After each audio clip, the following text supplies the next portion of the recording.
Okay. Or we plug it in. Just plug it We in. kind of No, collaborated no, no. on this. If we plug it in Uh, to. Okay, wait, hold on. No, no, okay, look, this is what we have now. I'm gonna do algebra. I'm gonna use What? One thing I gotta Who do cares? now is Who cares? notation. No, no, no, no, no, no, wait, Oh, wait. writing down that's equal to 7 with that type of notation, -7. That's with that notation. Yeah, you gotta start putting numbers, put stuff inside those intervals. What scratches what? The pencil. Okay, so Scratches what? we add to subtract. So now we know Right here, right? that from this interval, I said. g of x What did you do? is equal to 5. See, okay, this interval right here. And that interval, And then we subtract 5, of g of x is equal to negative 12. Oh, I was supposed to put the d of x, but you understand, right? Okay. No. So now we're Yeah. trying to Not allowed to do that. Not allowed to do that. We can't just subtract stuff inside it. Because then Wait, okay, if it's 5. something. So look, 5 and and. ignore that. That's Yeah, so like now that we have a 5.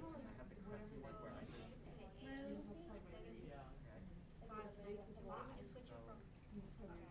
Wait. I kind of just set up the equation. Let's do. No, we got this.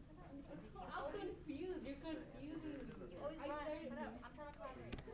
Okay, ready? I'm trying to get the answer. That's what we're doing. Answer is not important. The how to get to the answer is important. Yeah. So I already have that. So, What's the answer? I'm joking. I think it's wrong. The 47? Yeah. Because it doesn't make sense. I mean, unless the But it- height, it's- unless the height of that interval is lower, so the area is completely smaller, even though the width is. It could be, but I don't know. Okay, look. Huh? Yeah. So that means that whole first Look, look, look. is fine. Alright. The g of x is fine. Okay, let's do a vision. Negative to the Then you evaluate it out of 5. Yeah, like the equation he has on the board right there. We know it's the second one, but if you do the property where you How do I 5 and this is negative? Oh my god. Okay, good. 5 to negative 2. That means it goes 5. Okay. It's negative 2. Oh, I get it. And then I was talking about this. Okay. What do you mean? Well, Figure it out. part, but I did less. How On the right track though? That wasn't there. No? Am I stupid? Yeah. Okay. I just continue. And then 5 to 8, that's what we're trying to find. That doesn't make any sense. Oh my god. Does it? What if You ever look at somebody's post on their story and you realize that they posted like seconds ago and now you just feel like you're stalking them? No, but you should go and like it right away. 17 somehow. No. I've done that where like I like it and there's like no comments and I'm like, wait. And Yeah. they posted like just Yeah, like yeah. a And couple then seconds ago and I'm like, oh my god. and then you need to go and comment. First comment. Sometimes I'll comment and I'm like, I don't even realize. It's like embarrassing. I just saw homie's story. He posted 16 seconds ago. I mean, what's wrong with that? It's just weird. coincidence timing, you know? Now, if it happens more than once, then it's weird. And this is for sure. Yeah. All right. Not me. Can we show you what we came up with? Sure. What'd you come across? What do you use too? Oh, sorry. That doesn't make any sense. Not bad. It's interesting. And this was our. Dick full loaves, you know? Close. I think, yeah, it's Close. We're unable to connect the dots. Whoa! Hit with the paper. All right. This was a very good purchase. Check this out. My favorite part of this class is letting you realize that math is no longer one of those things where you're just going to be given like, here's an example of a problem, do something that's exactly like it where the numbers are just changed from 5 to 12, right? I know it's an uncomfortable feeling, but you got to get comfortable with that uncomfortable feeling. Wow, that is ironic. Is it? Yeah. I don't know if it's ironic, but I think it's poetic. You got to get comfortable with being uncomfortable. I guess. That's the honest truth. Like, In certain situations. yes. For learning, I should say.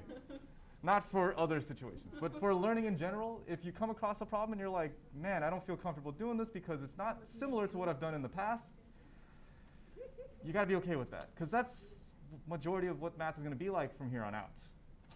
Maybe not for this class. In this class, I'm going to try to make it as comfortable as possible, but just know that if you're starting to go into other things, especially when you get off to college, you got to realize it's not going to be as straightforward as most of your education has been. You know? Well, I'll go college. And that's another thing. You got to be okay with that. Yeah. You got to be okay with failing, because that's the only way that you'll progress. You already know I struggle with that. So check this out. Here's the thing. When I came across this problem, I did not get the answer key with it. I have no idea what the answer is. I am kind of saying that the answer is going to be -7 based off of what I've seen from students' work. And it looks like it, I think some of you guys did it right. But I don't actually know if that's right or not. And that's a fun part about doing this math problem, is figuring it out together. So, check this out. Here's the thought process that I go through, and again, there's no set, like, this is what you should do first, this is what you should do second. This is just what my brain went through when I saw this problem. What do I know about this problem? Shh, stop giggling. Now, notice, it's going on an integral from -2 to 8, yeah? They want us to find the integral from 5 to 8, and they tell us a piece of it, but they tell us a piece of it backwards, yeah? So when I flip that around, I notice, yo, that's -2 to 5, and this is 5 to 8. These two together would make like the integral from -2 to 5 of g of x dx plus the integral from 5 to 8 g of x dx would make the integral from -2 to 8 of g of x as well, dx. So in order for me to find what they're asking for, this is what they're asking for, by the way. It's a part of this, isn't it? Yeah? So what do I need to solve this? Well, I'm going to need to figure out what this is, which luckily for us, they tell us what that is, don't they? You see it? Yeah. That right there is just this right here. So I know that that's actually -12. Yeah? So -12 plus the thing I'm trying to find is equal to whatever this is. So I need to find out what that is. Yeah? Isn't it positive 12 if you went from -2 to 5? Thank you. Yes. Positive 12 plus this will make this. Very good catch, good catch. We even wrote that there, knock me. Now, here's the deal. I don't know what this is, right?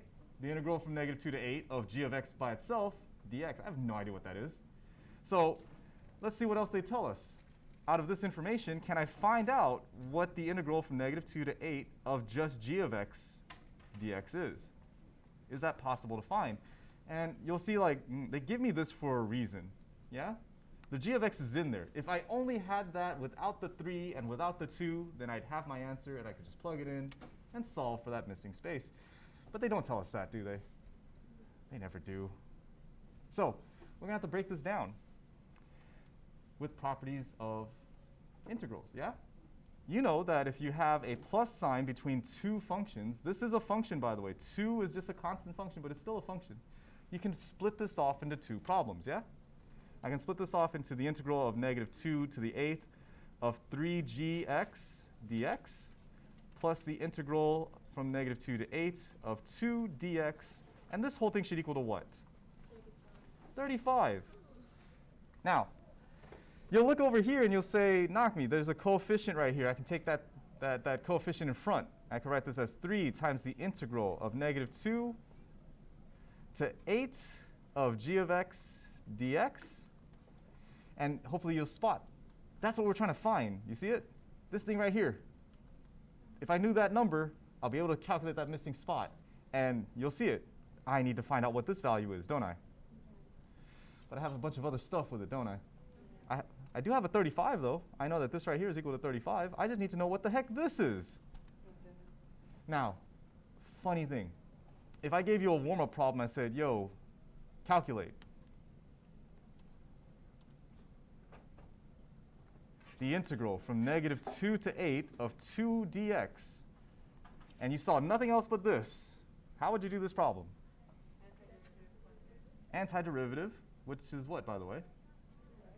2x, and then evaluate it from where to where?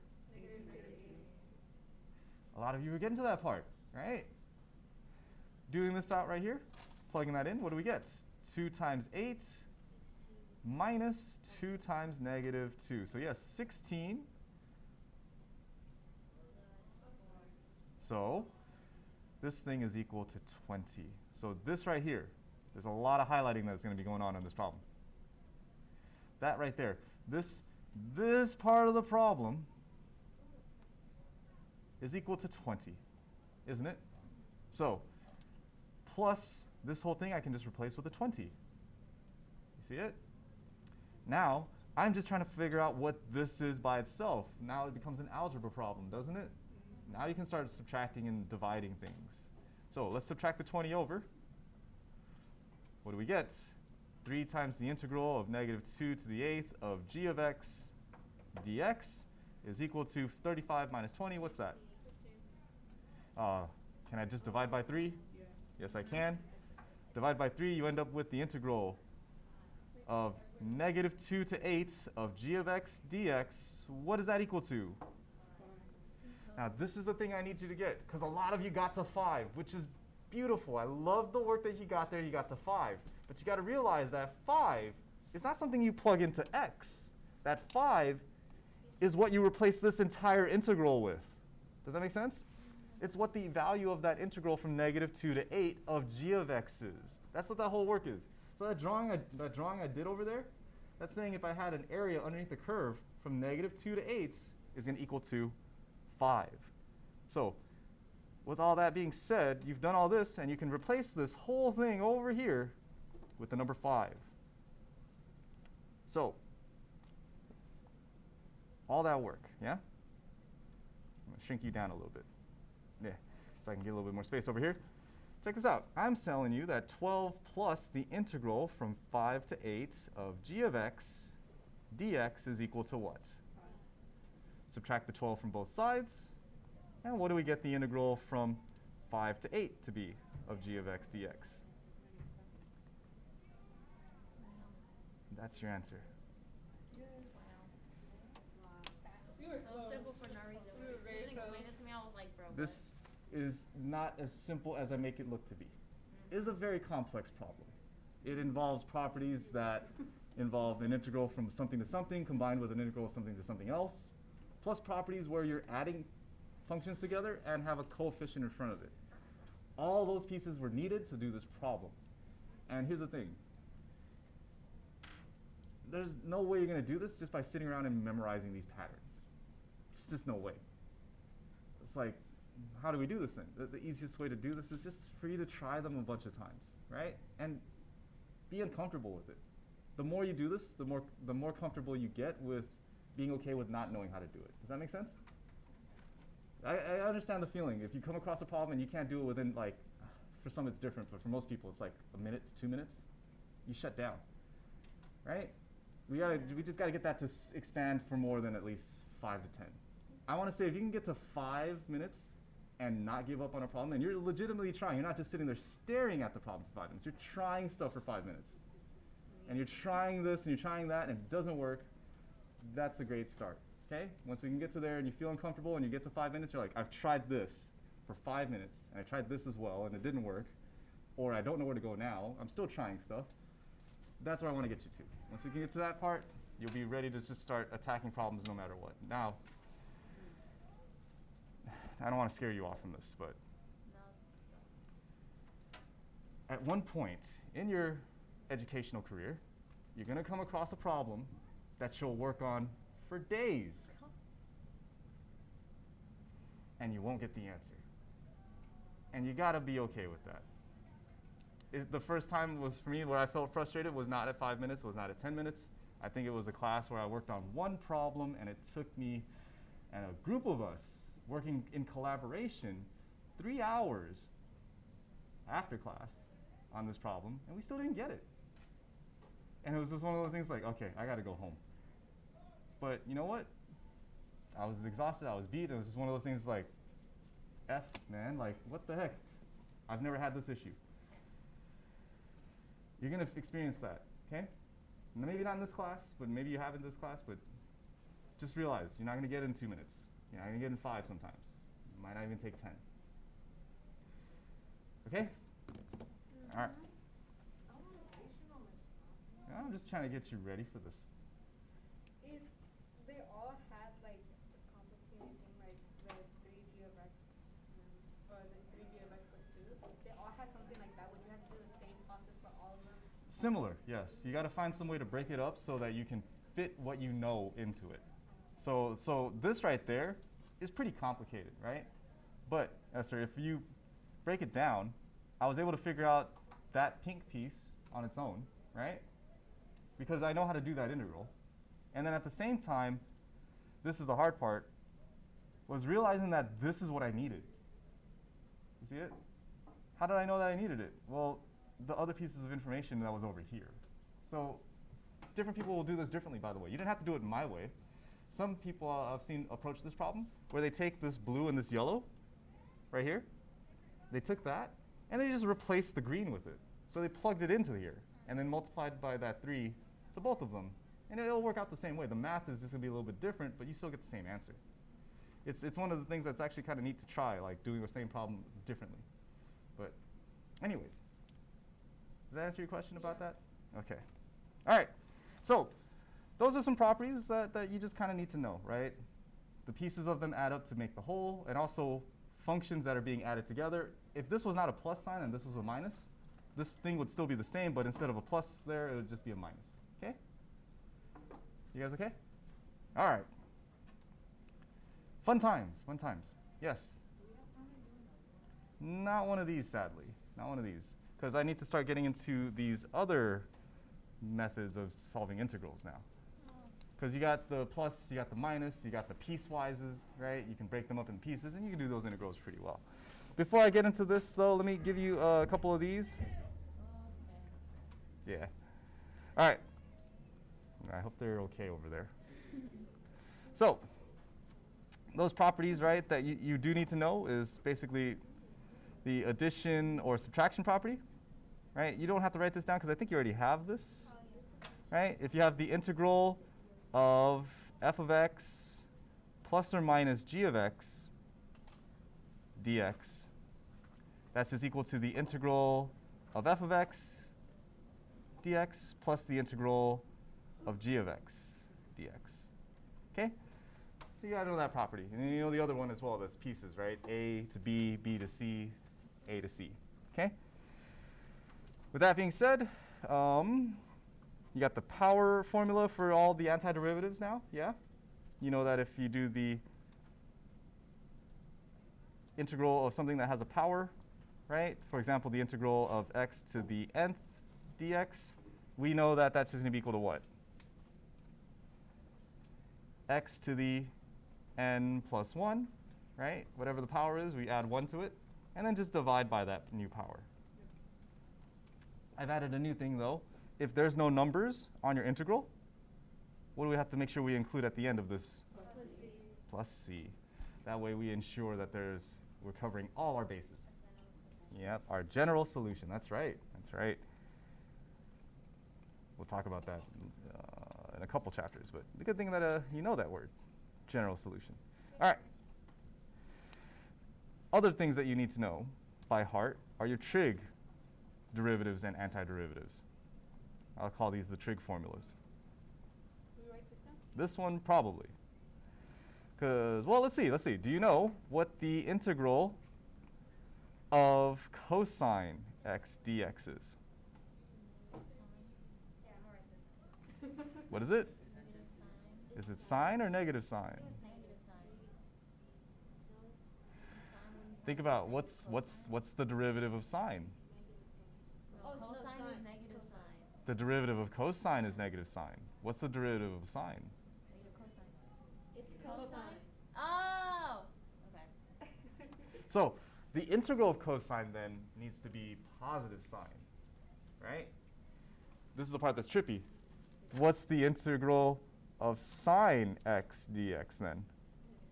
That one's negative cosine. Yeah. Do you see it? Because the derivative of cosine would be negative sine.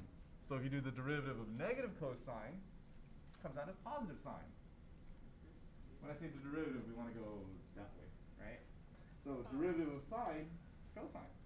Derivative of negative cosine, positive sine. What's up?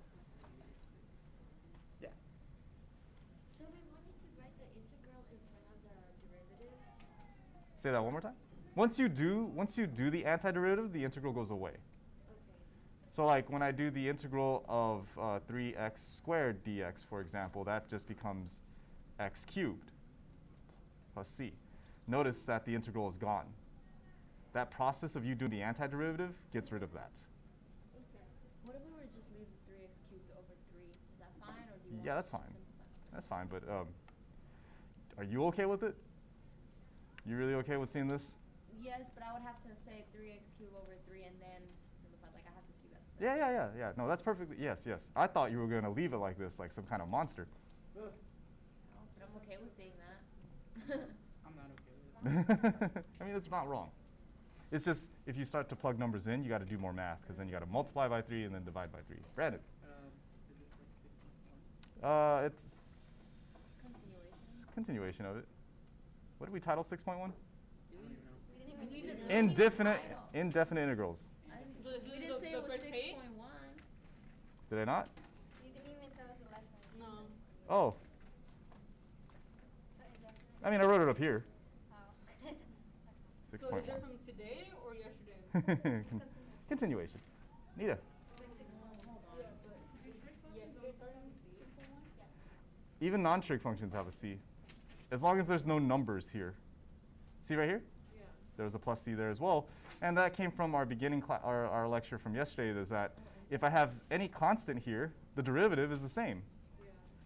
Right? Oh, okay. We're already in 6.1. So we put that plus c to show our general solution for it. Okay? All right. So, what else we got? How do you spell indefinite? Huh? How do you spell indefinite? Indefinite. Indefinite. Oh, okay. But that helps. All right. Why are you making fun of not reading? So, check this one out. What's the integral of secant squared x dx? Tangent of x. Very good. Plus c. Good. Let's get into the really weird ones. No? It's not I tangent. think they're not. Yeah, I think you know these though, actually. We did. Watch this. Some of the ones we Yes, did. we did. But I want to make sure you have this in your Can notes. we take another quiz about this? Yeah, Like, Yes. honestly, it would help. Yes, we will. What's the integral of cosecant x cotangent x dx? Negative cotangent x plus c. Very good. Integral of secant x tangent x. It's No. It's, square. it's just secant x. Secant x. Why? Plus c. What's it? Oh, there's a tan of x right there. Yeah. I thought that was Dandy. There. Is that okay? All right. Last one. What's the integral of cosecant squared x dx? No. Negative? Negative cosecant. Negative. Is it cotangent cosecant? Yo, this one was wrong then. That one's not negative cotangent. Yeah, I was confused. Like, you said This one's negative Yeah, cotangent. that one should Yeah. be. I didn't want What should that one be? Negative cosecant. Negative cosecant. How dare you guys just let me get away with that? Well, You that are was the right. teacher. Yeah, I know. You can't let me do that. Well, how are we supposed to know more than you? You're not supposed to know What if- more. if we You're just thought supposed to that know was when right, something's we wouldn't wrong. have- Yeah, You know, but we then covered why the is it- students disrespectful to correct a teacher. That's very old school thinking now. Yeah. But now I'm just like, hey, you did that wrong. Yeah, you should correct things that are wrong. If you let things go, then that's how mistakes happen. That's how people die. Whoa. it's true. You're right. Esther?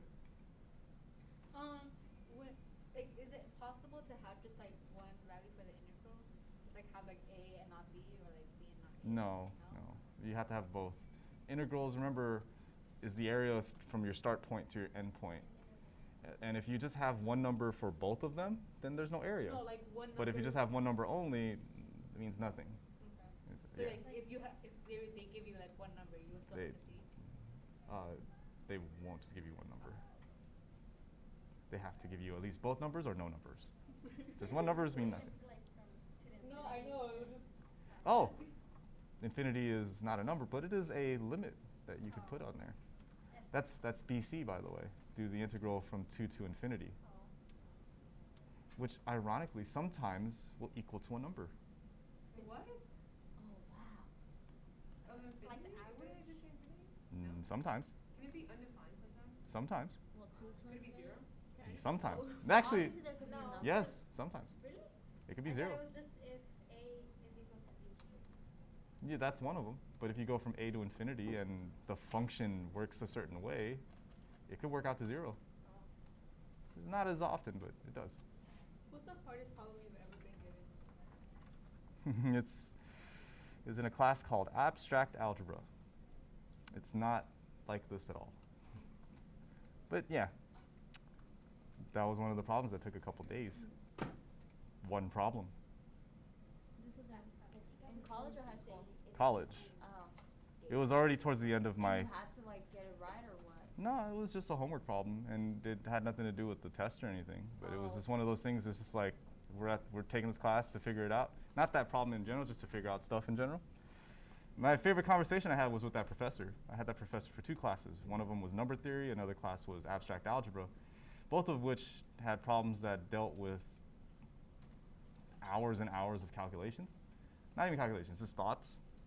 And my favorite thing was going to the professor and talking to him like, I'm struggling with this class. I don't know how to do any of this. It's kind of the same conversation you had with me. It's just like, I don't know where to start. I don't understand what to do when I come across a problem like this. And his response to me was, well, it'd be a waste of your time if you already knew how to do this, because then you wouldn't have to take this class. You're taking this class to learn how to do this.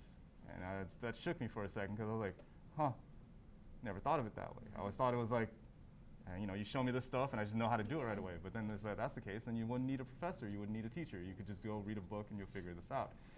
And a lot of high school stuff, that's the reason why it's like kind of like everyone always has that feeling of like, oh, it's kind of pointless to learn this. It's like, it's because it kind of is, because you could learn it on your own. But it's supposed to help you set up for that thought process, so that when you get to college, you can think for yourself. Makes sense. Now, whether or not. See things My brother said that I should take number theory because he said he made a whole presentation about why the number 4 was number 4. The first thing you learn in number theory is why any number times 0 is equal to 0. Did you know that that's not that's the thing that has to be proven? It's not something that everybody just accepted. That's just so weird. How do you prove that? I know, like how so someone just came up with it and had the reason why and then Wait, had to hold up. prove? I just wrote the same thing twice. Yeah. Yeah. Oh shoot, I did too. Yeah. Wow. Sorry. Here we go. Can you explain that? Oh. No, I mean, she has a theory. All right, hold on. All that conversations got me writing the wrong thing. Exponential formulas are ones that you already know as well. You already know these. You already know this. Yeah, and exponentials and e. So for example, you actually know this one already. What's the integral of e to the x dx? E to the x plus c. Plus c. Good. Now, we also know the 1 over x one, right? That's ln of x plus c. There's a slight asterisk on this one. There's like a small side note. And that small side note is that you have to put absolute values around this x. Oh. Oh, I didn't put Just that. on the natural. Just on the natural log part. So that's because natural logs only work when the number inside of it is greater than 0. So you can't have negatives. You do the natural log of anything that's negative, it comes out as undefined. So even if the function involves values that go from negative to positive, when you evaluate it using ln, this only works with those absolute value signs in there. I'll be honest with you, I forgot that absolute value sign so many times because I just assume it's going to come out positive. You will get docked on that. So just giving you a heads up. If you see it come out negative, this is how I remembered it, is just know that natural log only works with positive numbers. That's how I did it. But if you want to just memorize, just put the 2 absolute values if you're doing any integrals that have ln as your antiderivative, okay? All right, here's some weird ones that I don't know how if this is going to show up or not, but if you do the integral of a to the x dx, this one is not just equal to e to the x. This one is going to be equal to a to the x divided by ln of a. Yeah. And it has to do with the it has to do with the derivative of a to the x. Oh, I remember being confused on this. Yeah, yeah. And 1 over The derivative. a times ln x. Yeah, yeah. Hey, good. You remember it. The derivative of a to the x is equal to a to the x times ln of a. Oh, yeah. Yeah. So the antiderivative of it would be the same thing, but divided by ln of a to cancel out the ln of a's when you take the derivative. Does that make sense? Again, this one's a rare one. Like, you're not gonna fail the test if you don't remember this derivative and antiderivative. It's just like an easy point if you do remember it, but it's an easy point to let go if you don't. Okay? All right. You got that one? All right. Is that the only weird one? No, there was a couple of other weird ones that you've dealt with before, and we looked at it briefly before you left yesterday, which is the inverse trig functions. Your favorite? No. The one we had a quiz. Oh. Yeah. Horrible. You love them. If I studied more. You know what's nice about the ones for inverses, though, for the integrals? They don't focus on all 6. Remember, there's inverse sine, inverse cosine, inverse tangent, inverse secant, inverse cosecant, and an inverse cotangent? Remember all 6 of those? For the integrals, they exist for all 6, but on the AP exam, I've only seen these 3 being used. The integral of 1 over the square root of 1 minus x squared dx. Do you remember which one that one was for? 1 over the square root of 1 minus? Yeah. Inverse sine of x plus c. The other one that's common is this one, which is 1 over 1 plus x squared dx. Tangent?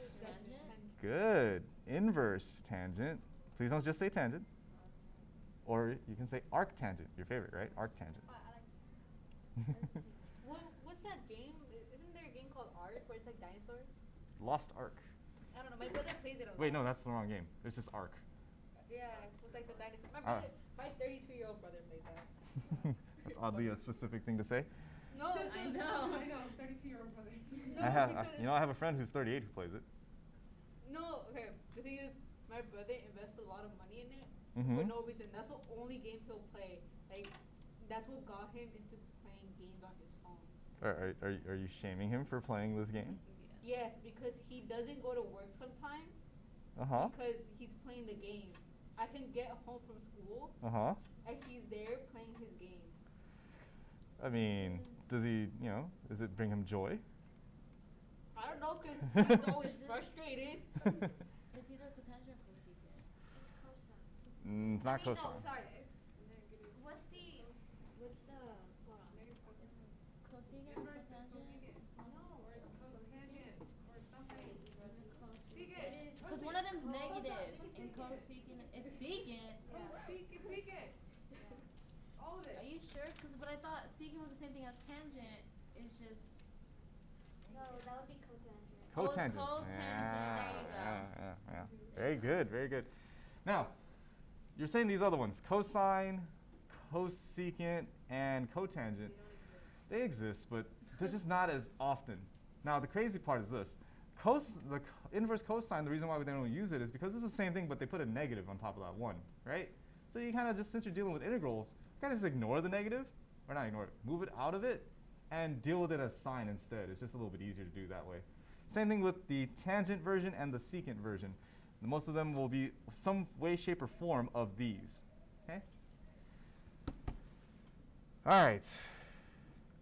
How are we feeling? You okay with all these rules? There's a lot of rules. It's not bad. It's just review time. Yeah. So when you do We these, just have a quiz on it. when you do these problems, honestly, you might want to have like a cheat sheet of this somewhere nearby, just so you can have it. So when you do the integrals, we apply the properties. So for example, you ready to do a problem?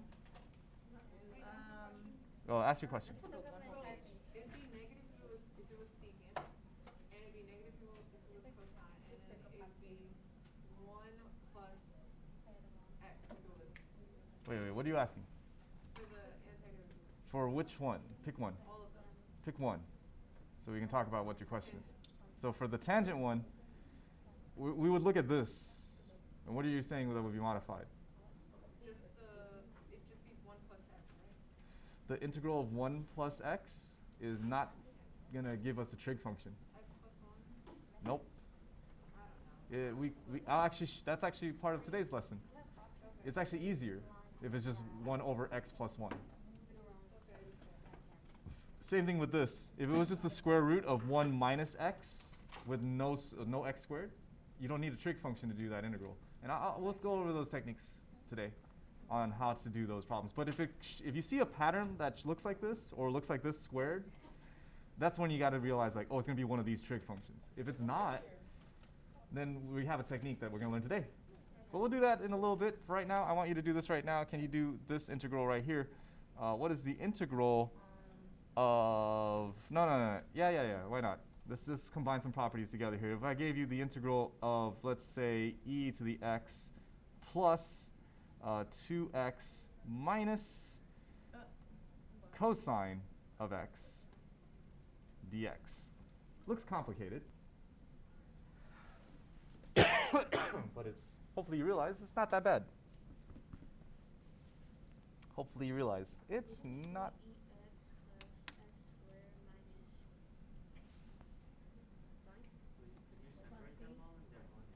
Yes. So you can do them all individually, is what I've been hearing. You can do the integral of this one. Would you want it like that? I think that's the only way we could do it. Because what do they have separating them all?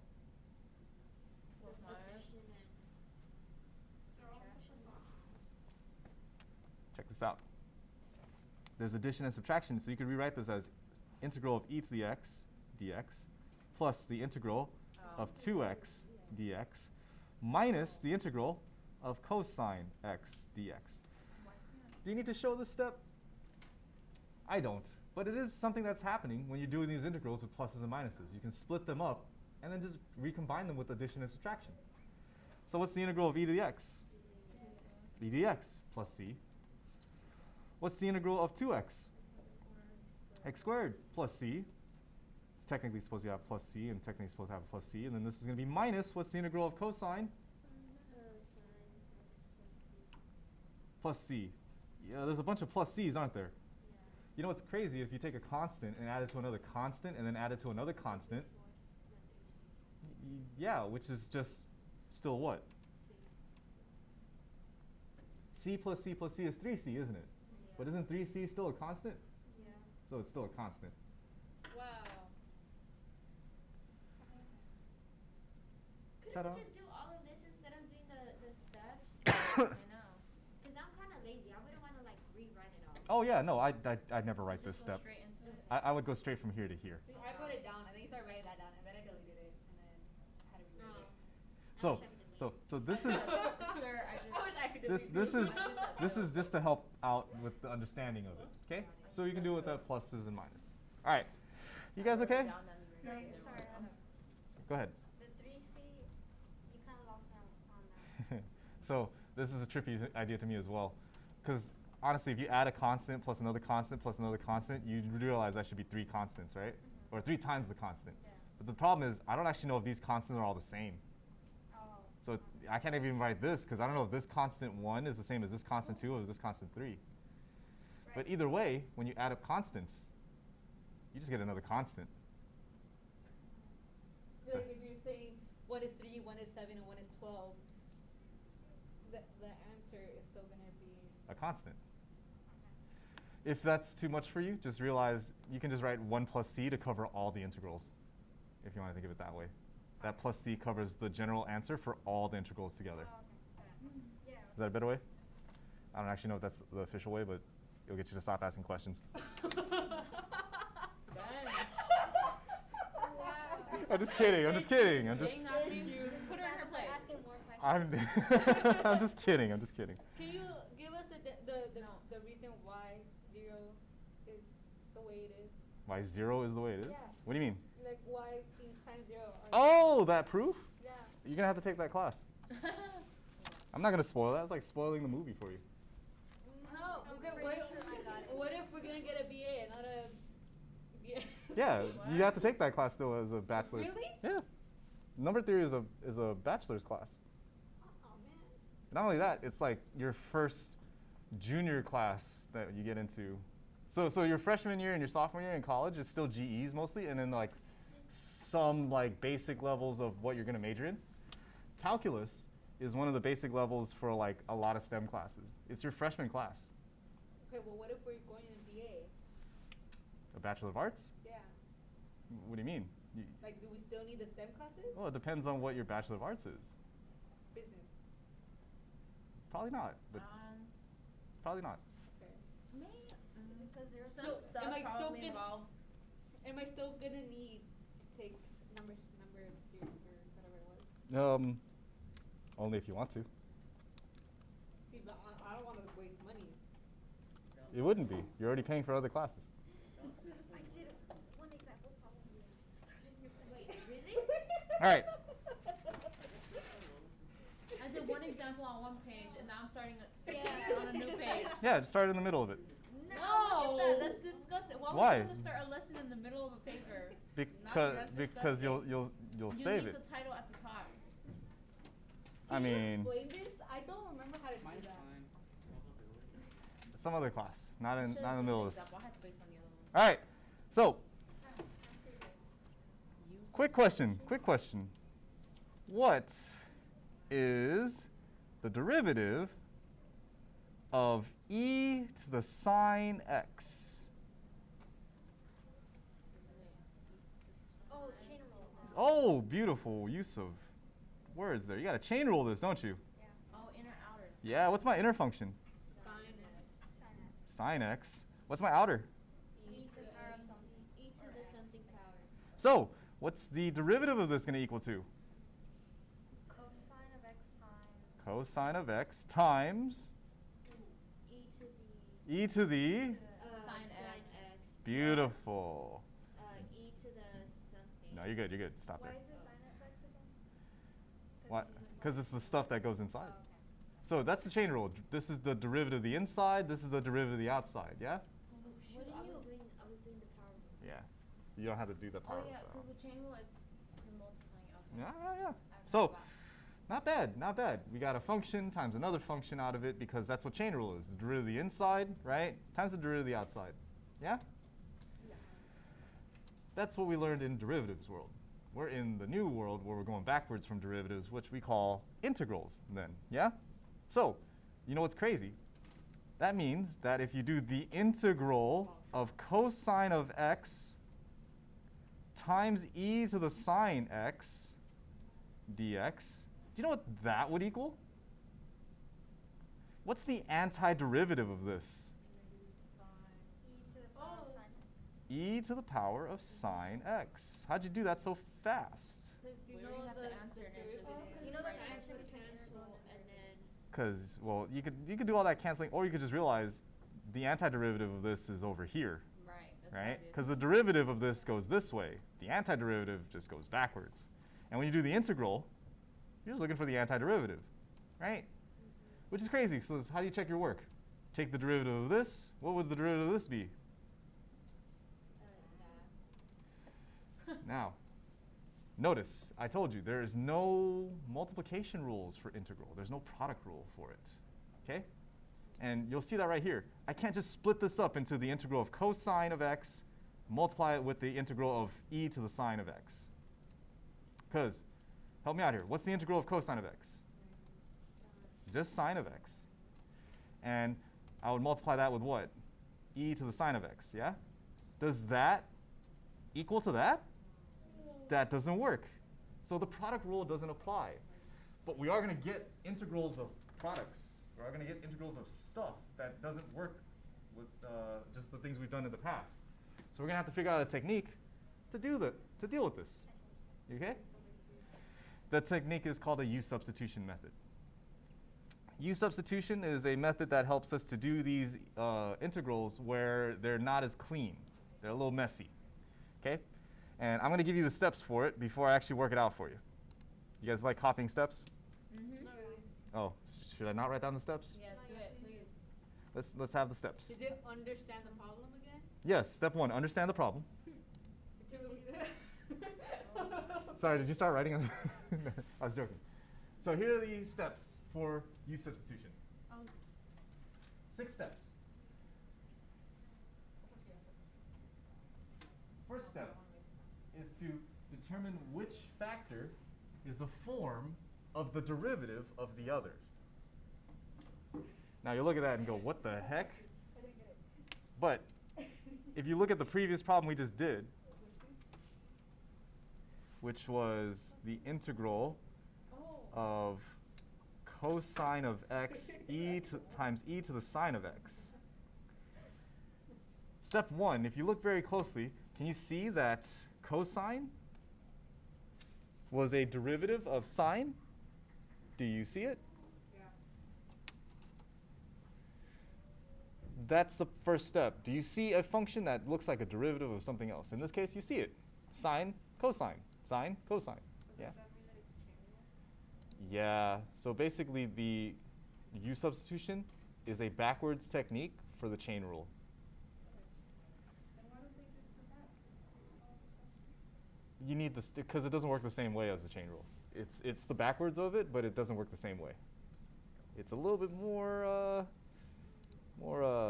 takes a little bit more what's the word? Finesse. All right. Step 2. We're going to let u equal to the factor that is not the derivative.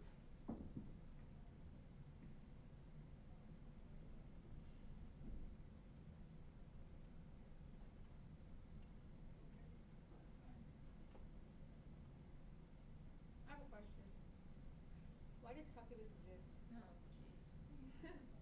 It was a necessity for calculating certain things like gravity and physics. See, I understand why physics exists. Well, it But why couldn't it all just be part of physics? Why does it have physics exists because of calculus. Calculus was invented so that they could do physics. Velocity is a Yeah, that's the idea. Yeah, that's the idea. Calculus came because it was needed, and it bred physics. I don't want to say bred physics. It built physics.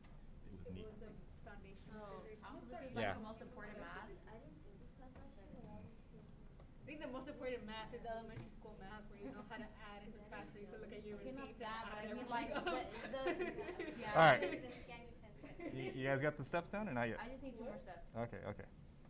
No, but let me take a picture. I'm just gonna take a picture of it.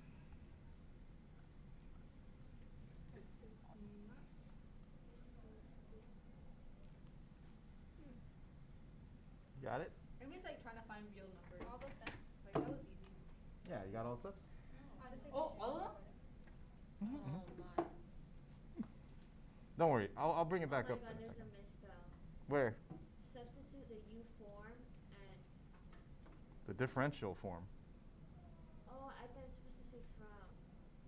Form, not from. Form. It's in its form. Oh my god, that's just a lie. I know. Because it's like, he's trying to say for and? Alright, I'm going to leave these steps right there. And I'm going to show you an example of when we're going to use this U substitution method. Do you want us to write down the example? Oh, never mind. Okay, we're just gonna skip lines. So here's an example of where we might need it.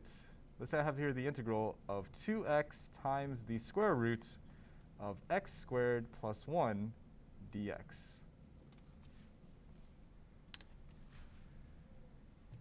Right off the bat, I'm hoping that you notice that we can't just take the integral and separate them and do it piece by piece. And even if I could, I have no idea what the antiderivative of the square root of x squared plus 1 is. Like, I don't know what I would take the derivative and get that with, you know what I mean? So it wouldn't be easy even if I could split it up. I could do the integral of 2x, that's just x squared, right? But I can't do the integral of the square root of x squared plus 1 because that's a little bit more complicated. There's no power rule. I can't apply the power rule there. I can't apply any of the other rules in there. Even though there's a plus sign, the square root's messing it up. Wouldn't it be the square? What? Right? Or like 1 over 2? Isn't it 1 over x squared plus 1 and that could be one of the trig functions? No. Hold on. Yeah, there's no one over on this problem though. But, okay. Yeah, I like that you see the pattern though. That does look like a, almost looks like the sign of it, doesn't it?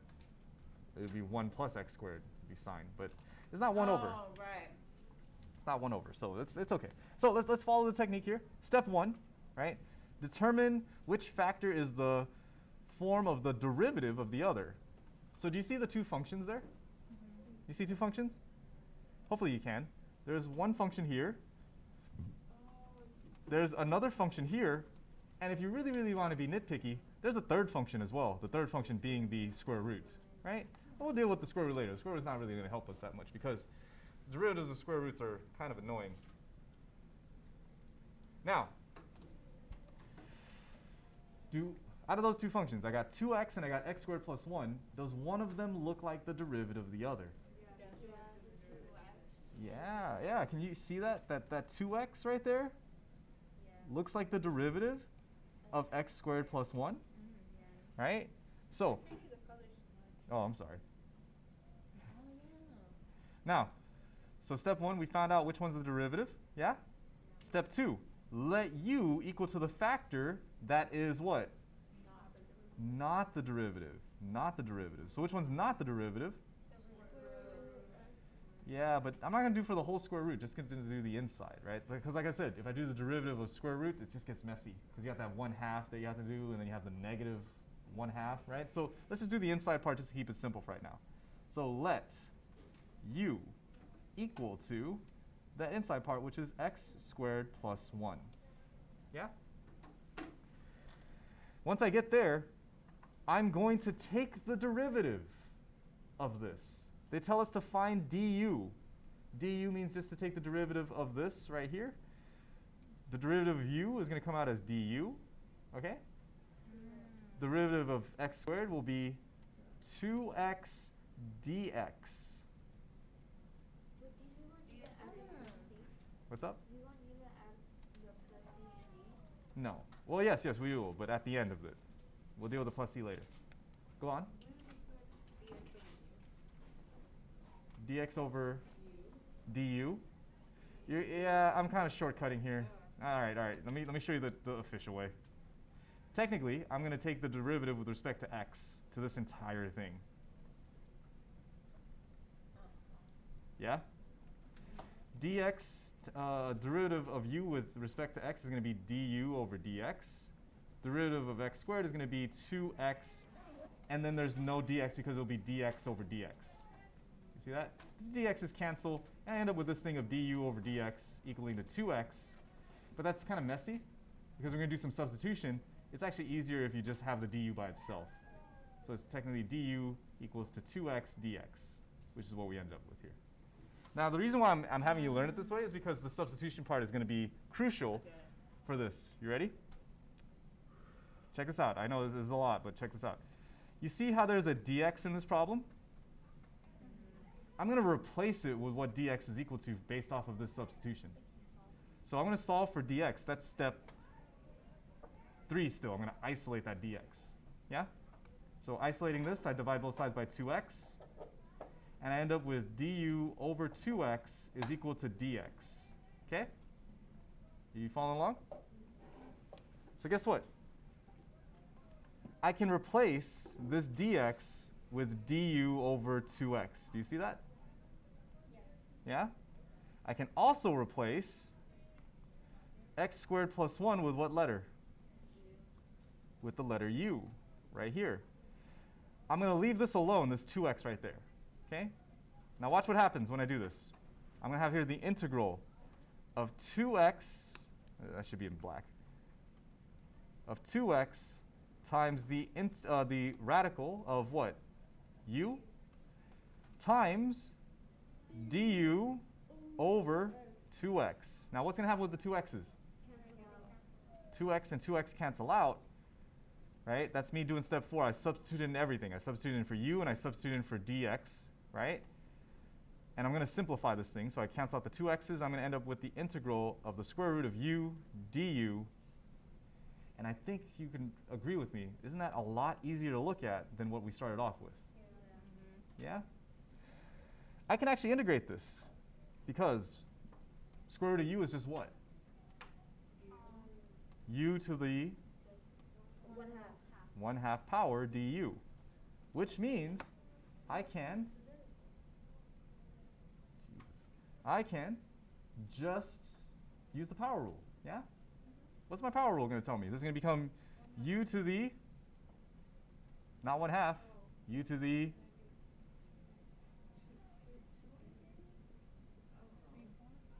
3/2.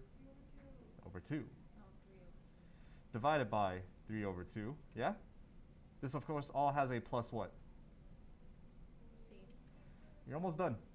I really can't leave it like that because that just looks messy. Can you help me clean up this fraction? What does this look like if I clean this up? 2/3. U to the power of 3/2 plus c. What was u equal to begin with in this whole problem, by the way? Not the square root of x squared. What did u equal to? Oh, x squared. So I'm going to replace that.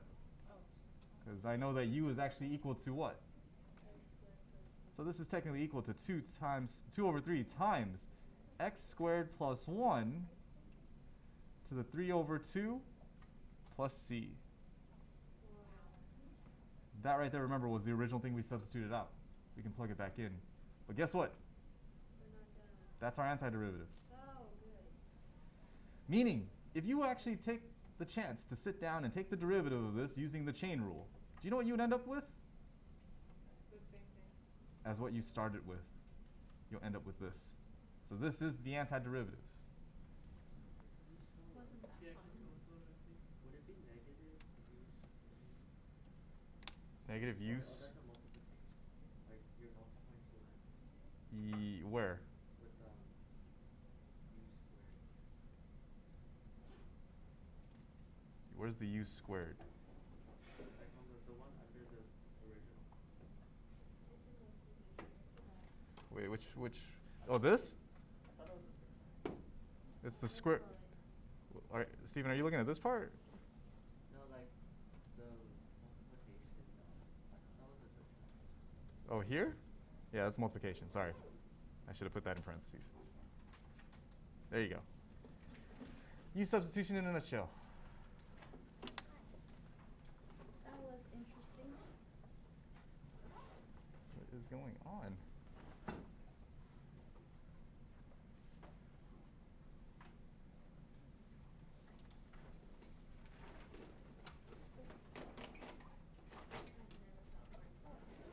I know. There's a lot of.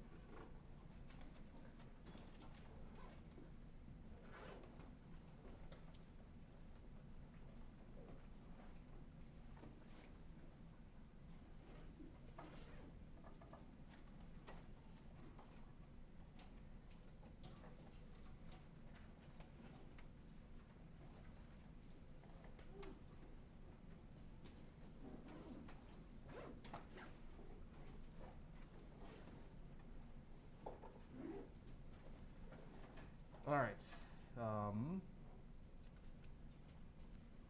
I don't know if there's much homework for 6.1 because it's just the antiderivative stuff. Yay. But I'll probably find something for you to do. Oh.